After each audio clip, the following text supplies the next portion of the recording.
Okay, hi everybody. Welcome to Tea Time. I'm Pix. I'm Ty. Today we're going to be answering astrology questions from people on the internet.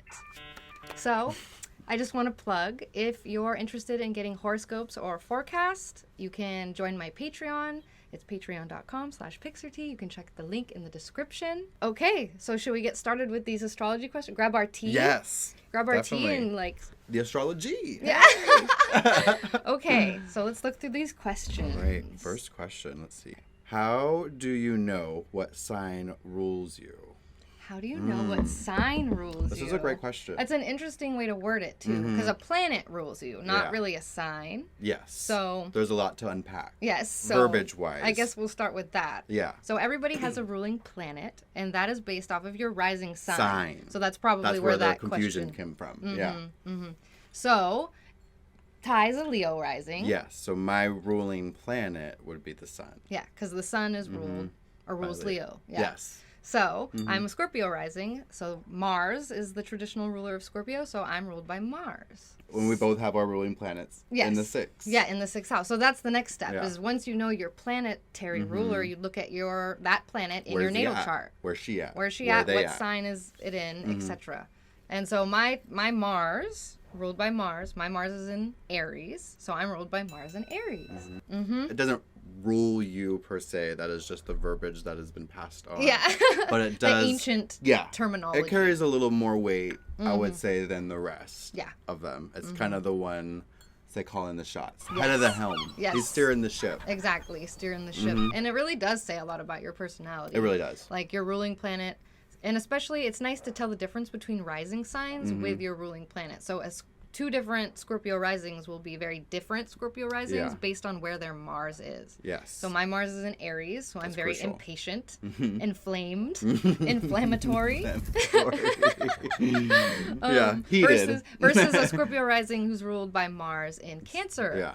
You know, that wouldn't be as hot. That would be a little more nurturing. Mars in Capricorn, maybe a little more constructive. Exalted. More, Yeah. So your ruling planet is based off of your rising sign. You don't have a ruling sign. You have a ruling planet. Traditional planet. Yes. With this technique of ruling planets, you can't be ruled by an outer Neptune, planet. Uranus. You can't be ruled by a modern planet. Sorry, Herschel. Yeah. Not happening here. You're not on Neptune this program. ruled. No, not here. Okay, if you have more questions, you can contact us on Twitter. Reach out to us on Twitter with hashtag AstroTeaTime and ask us questions anytime or comment below. So, next question. Why are Aries dumb hoes? We're not gonna do that one. No, gosh. Okay, for the future of these questions, like, we're probably not going to respond to too many, like, sun sign generics. Yes. Like, those are fun. That's a good question. Like, so no, here we let's are. talk about why you wouldn't like certain signs. Let's talk about that. Yeah. Let's unpack that. So the certain signs you probably don't vibe with have to do with your rising sign. And has to do with where that sign you don't like is in your chart. Because as we all know, who's watching this, we all have every sign in our chart. So it's in there somewhere. You can't really hate on one sign because you have it somewhere. So when you're writing into us saying, why are Aries dumb hoes? I'm saying, where's Aries for you? Yeah, what part of your chart is a dumb you don't hoe? like that. It's kind of harder to vibe with houses that you can't see from the ascendant, with the traditional aspect. Which makes them a dumb hoe, in your opinion, your view, your perspective. Exactly. So the sign that rules your 6th house, the sign that rules your 12th house, and the sign that rules your 8th house might rub you the wrong way sometimes. Will. Unless you have like Venus in those in those signs. If you have like a benefic. Benefic. Okay. Turns out not all Aries are dumb hoes. No. They have a bad perspective. Yeah. On if Aries. you were a Libra rising, you might think Pisces are dumb hoes. Yeah. So. That's true. Ooh, I like this question. What are some of your favorite transits? Ooh. So anything with the benefics. Okay, wait, let me start. Let me start with this. I like a little Mars. You like Mars. Mars. I live Mars. I'm fucking sick of You're Mars. like, hate it. Mars is my malefic out of sex. Like, I don't need that shit. I So live that funny, shit. yeah. Okay, enough. My favorite transits are Venus through the 1st house and Venus through the 7th house. It's very nice. It'll It's hit like harder. just pleasant to have Venus in your 1st house. Like things are just a little bit easier when it's transiting your 1st house. I love a benefic on my moon. I was just gonna say Oh that. my gosh, that's a good time. That's like a Yes. spa day Oh for my me. God. That's where I like soak my feet. Oh yeah. I'm doing No, the that's whole self-care. mani-pedi. Yeah. Anytime two benefics connect through a benefic Or any aspect, connection, in my yeah. opinion, actually, just any contact, even an opposition or a square. Yeah. Just touch. As Kiss. long as they can Now see kiss. each other. Yeah, Yeah. exactly. But a trine is the yummiest. Oh yeah, I would that's definitely say. the Besides a yummiest. conjunction. Mm-hmm. How to live through a 12th house perfection year. Please help. Oh wow, yeah. Okay. That's a good question. They're probably feeling a little alone right now. Yes. Yes. 12th house perfection year. Last one for me was a yoga training. Ah, And retreat. Retreat. So it you was very much survive a with- getaway. yeah. Go in and do some delving, do some digging. The 12th house is Yeah. a time for rest and retreat and Yeah. alone time. And if you don't take the initiative and do that yourself, you're going to be pushed to do Exactly. that in some way. So it's a very self-reflective time, very inward. So that's how you survive. You go inward, you find something that you can work on by yourself. Yes. Some sort of Minimalize. retreat. Yeah.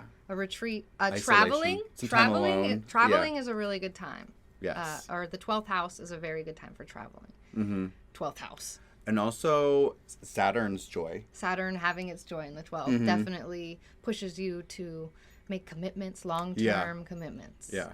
And isolation. Yes. Some restriction. Containment Yeah.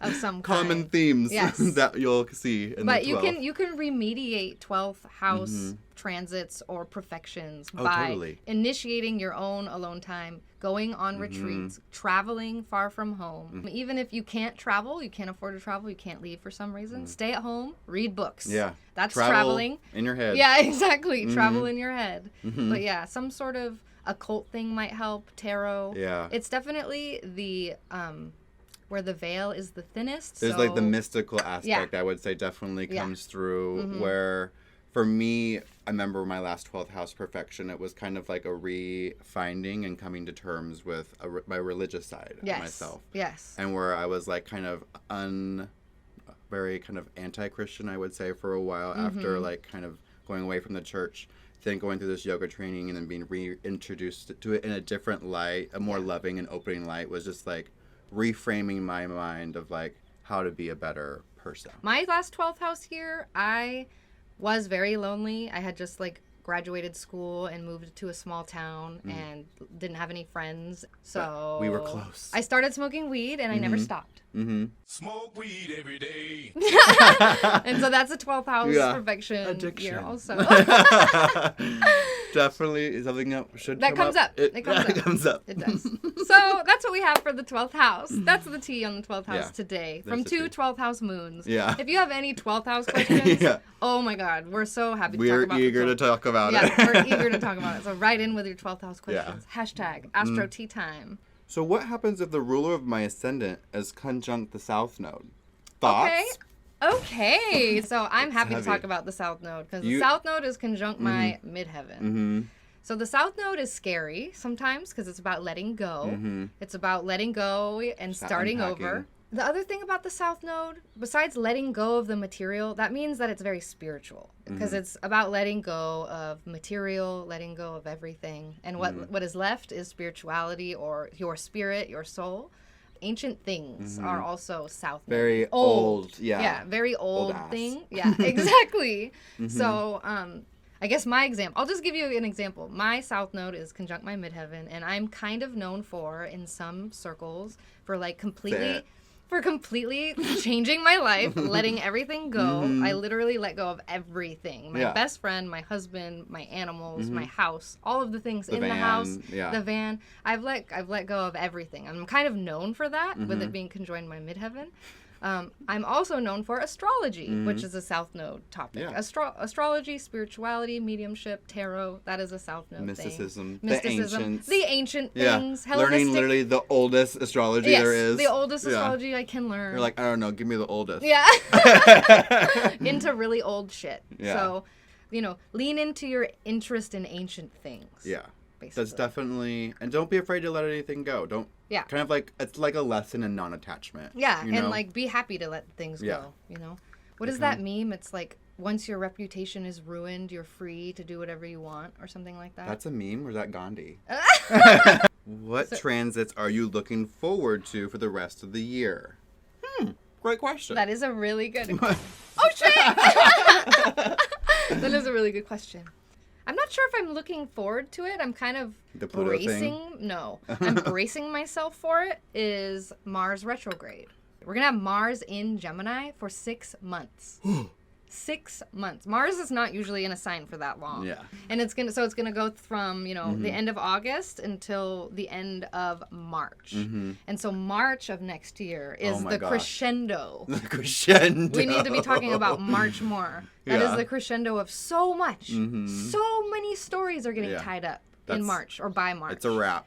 Yeah, it's a wrap. So in March, Mars finally leaves Gemini, and that 6 month Mars and Gemini saga will be over. There's a fly in here. I know. It's pissing me off. It went in my mouth. Okay, so Mars will leave Gemini in March. Also, the Saturn returns for those of us with Saturn in Aquarius will be over. So Saturn enters Pisces at the end of March. And also, the third thing, Pluto finally leaves Capricorn. Third, but definitely not the least. Like No, the biggest. that's probably the probably biggest. Is like the... It's kind of hard to compare. Yeah. With all of the malefics Yeah. changing signs within a week of each other. That's going to be really intense. But it'll be a nice relief for Capricorn risings or Capricorn placements that have had Pluto there Yes, since most definitely. 2008. So... But what I do feel for is my fellow Saturn return people. Oh, yeah. Finally surviving, and the Saturn finally gets out of Aquarius. Yes. Boom, Pluto. Oh my God, and yes! you're like, just got done A with new this problem. 3-year Yeah. one. Now I got this 30-year Yeah, one that's yeah. not going to leave, it's going to be So- intense. A little power dynamics definitely at play. I guess to answer the question, I am bracing myself for Mars entering Gemini Yes. next week. Definitely. And, Looking forward to is definitely a weird perspective for an astrologer, because there's things you look forward to and you avoid. Like, you can't avoid, but you're just like, I'm looking forward to it, but I don't. I'm looking for it to be over. It's a lot easier to find things that are hard Yeah. than it is to find things that we like. Yeah. Definitely.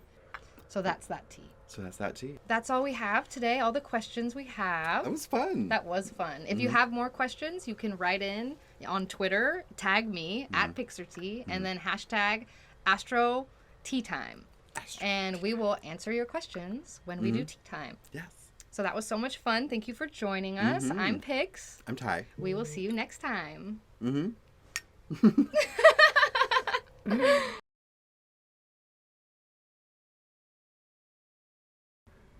I can't answer that, sorry. I know some of them are, Yeah. you can't answer some of them. I don't know about this page, honestly. Let's see.